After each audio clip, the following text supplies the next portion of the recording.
Hello! Ito na naman tayo. Magdidilig na tayo. Ayan.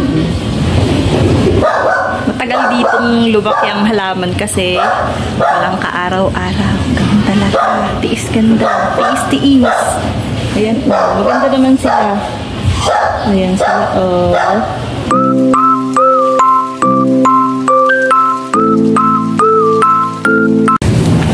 Ngayon po ay magdidilig ulit tayo. Kasi pag ito hindi diniligan araw-araw, natutuyo, namamatay, sayang ang effort.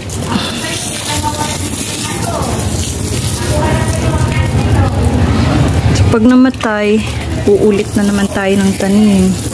Ang hirap. Kaya kailangan magdilig.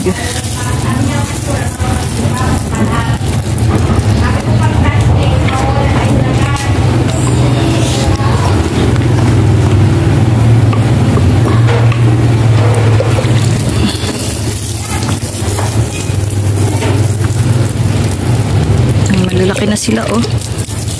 Diba? Ang ganda-ganda na nito, oh. Ayan, ang group nila, oh.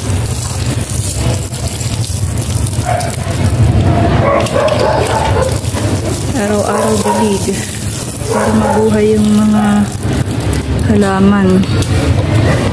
Ang nabuhay nga lang dito, alugbati. Last time, ang tinanim ko dito, kamatis at saka okra. Kaya lang, nung napansin ko na 2 weeks, namamatay isa-isa, di kilos agad tayo. Kasi chinecheck to eh. Tanim na ako agad. Naglagay pa nga ako ng mga mustasa. Kaya lang, hindi talaga sila tumatagal. Namamatay. Pangit itong pwesto ko ngayon eh. Hindi katulad last year.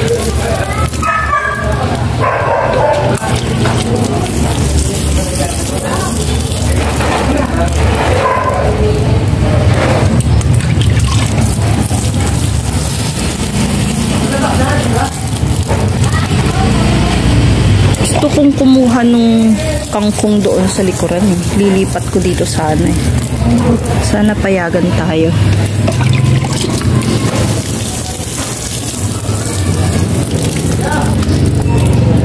Yan ako rin ng tamarind.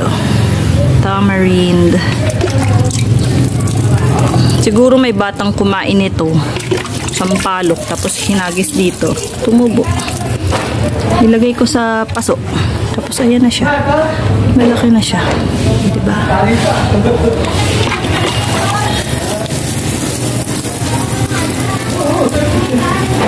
Nagbabaon ako dito ng mga pinagbalatan ko ng prutas. Ayan, dito. Ang ingay. May aso, may kung ano-ano. Kasi itong school, yung likuran nito, maraming mga nakatira. So yeah. Kaya naman ang laki-laki na oh. Ayan. Tinanim ko to, ano pa lang, ito na yung okra ko namamatay oh, kasi walang araw. Tinanim ko tong mga to, stick pa lang siya. Yung pinagkuhanan ng dahon. Ayan siya.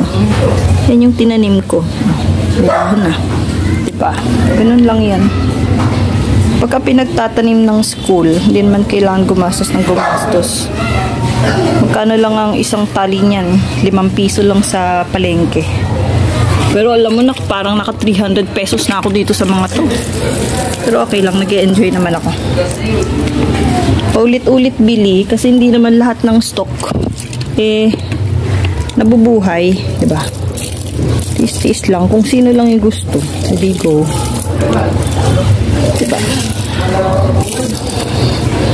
Ayan. Yan lang yung ginagawa ko everyday. Everyday after hatid, diretso dito. Tapos dilig. Ayan, nakalat pa. May pa magdiligpit. Ayan. Tapos kukuha tayo ng tubig kasi gusto ko pagpunta ko bukas, paghatid ko, makakapagdilig ako agad. So ito, ilalagyan ko ng tubig. Para after hatid, diretso dito. Tapos dilig kahit madilim pa. Kasi nga, syempre, marami din gawain sa bahay. Kaya, yan. Sinisingit-singit lang natin. Yan o. Nasa likod to ng school. Yan o. Yung mga bintana nila. Yan. Tapos yung ibang plat, hindi akin. Dakalat ko pa. Ito, nung holiday kasi hindi sila nakadilig. Ayan, naubos. Ito kakalagay lang to kasi kahapon wala to eh. So yeah. Tapos dito, ibang groups yan. Ito maganda. Ito, sobrang kapal na, diba? Gumagapang siya dun.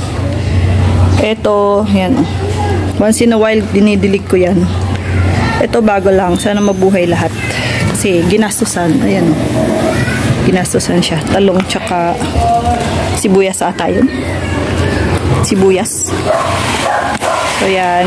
Tapos, dito ako kumukuha ng water. Sana may water. Ayun. May water siya. Ayan. Pinupuno ko lang yan. Tapos, iniiwan ko doon sa area ko. Para diretso dilig. Ayan. Diyan kami nakapwesto. Doon sa dulo. Pinakadulo. Yan. Yes O ang project na to. Yes O. Nakalimutan ko yung meaning ng yes O pero mahaba siya. Yan siya. Ito sobrang Laguna, diba? Ayun. Ayun lang. Everyday routine ko. Pakawala naman ng stress. Ingat lang kasi baka makagat ng lamok. Ito ako, likod ko ng school. Gilid pala, ligilid. Tagiliran, ayan. Tapos sa kabila, mga bahay na dyan. Ayan, may aso pa, ingay. Yan. Diba? Yung laki ng gabi ba yan? Ito yung yan yung mga bananas. Area dyan, may mga bahay na dyan. Kaya maingay minsan. Yan. Minsan, madaling araw ba? Hindi naman. Super aga lang sa umaga. After ko maghatid, di pa ako nakakapunta doon. Natatakot ako eh. After ko maghatid, dumidiretso ako dito. Ganda na ito sana. Di lang nalagyan ng halaman eh. Ganda dito mustasa kasi ang cute. Cute, di ba? Yan. Ganda na itong taniman, Kaya lang hindi akin to eh. Baka mayari tayo. Ayan. Nung dating principal kasi, maasikaso yun. Nagpapatanim talaga yun ng mga ornamentals. Eh, nung napalitan, dito na silang lahat. Ayan, mga gulong. Ano yan dati? May mga design, tsaka may mga painted yan. Mga painted. Grade 1 ata yun. Grade 6 na si Vanna eh. Ayun. Dito na lang sila tinambak. Tinaniman ng gabi. Gabi ba yan? Ayan o. Or feeling ko kusa na lang tumubo yan. Kasi kung saan-saan yung gabi eh. Ayan. Yan siya. Tapos makalat, syempre. Kasi alam mo na, yung mga bata, diyan nagtatapon kasi bintana yan eh. Ayun lang. Puno na yung tubig ko. Nilalagay ko lang to sa area ko. Tapos, para magagamit ko agad. Ayoko kasi minsan kasi walang tubig sa morning. Sobrang aga kasi. Iwasan lang natin. Kasi mabigat. Ayun. Sinatakpan ko lang kasi nga baka naman natin kasi baka maipunan ng water tapos maitlugan ng lamok. Iniipunan ko lang to tapos ilalagay ko sa area ko. Tatakpan ko lang. Kasi nga, di ba? Baka madengge tayo. Si Vanna nga, di ba? Kakatapos lang sa dengue.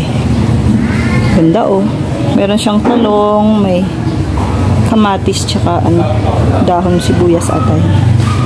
Ganda. Sana mabuhay. Pero feeling ko mabubuhay yan kasi nga yung area ko walang araw. Sa kanya lang meron. Ito at saka ito. Dalawa sila. Hanggang dun sa dulo may araw. Ito naman sobrang lago. Yung sa akin kasi, liblib. Liblib yung akin. Ayan, oh. Diba? Para itong area na to, hindi na talaga dapat tataniman. Pero kasi tinaniman, eh, dito kami na-assign sa akin. Diba? Ang liliit pa. Ayan siya. Liliit pa sila. Kasi nga yung araw. Tibay-tibay nga ng alugbati, eh. Ganda-ganda. Taray. Oh, na very good nga to last time kasi nga kami lang yung nag-aasikaso raw. Ewan.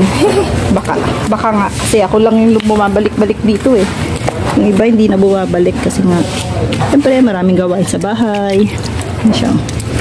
Stock ko lang yan tapos takpan ko lang kasi nga baka malamok. Tapos lagyan natin ito kasi baka lumok. Ayun lang. Tapos bukas pagbalik ko didiligan ko na sila. Tapos lalarga na ako. Ang ganda-ganda. Oh, laki niyan. Malalapad yung dahon kasi naghahanap ng araw.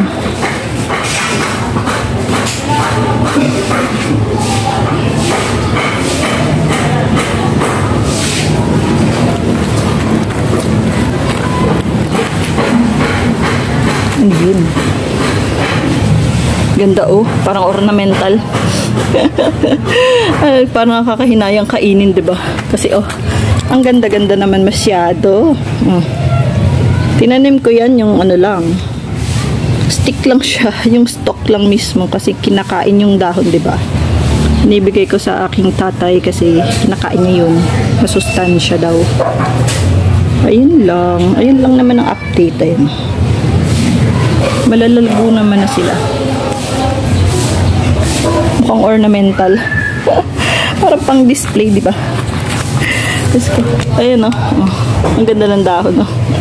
May kintab-kintab. Nakakaawa naman kainin, di ba? Ikaw ba kaya mong pumitas dyan at nakakainin? Kawawa naman.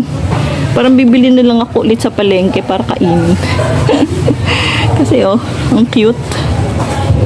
Ayun lang naman. Ayun lang naman ang update. Ayun lang. Update ko ulit kayo sa susunod.